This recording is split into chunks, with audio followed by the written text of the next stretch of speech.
bakafana. Ubuke izandla zakho lapha phezulu. Zi-straight.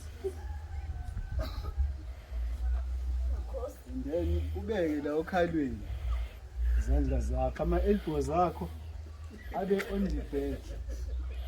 Ukhomba nje ngemuva ngama-elbows akho. Leso la esifubeni create space ukuthi uphefumule, uvule inhliziyo yakho.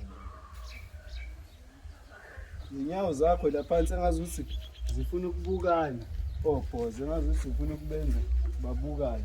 Then emadolweni engathi uyagoba kancane, ubambeleleke lapha. And then uphakamise izandla zakho. Then uye phambili. Ukuthi indlela asikhulumi.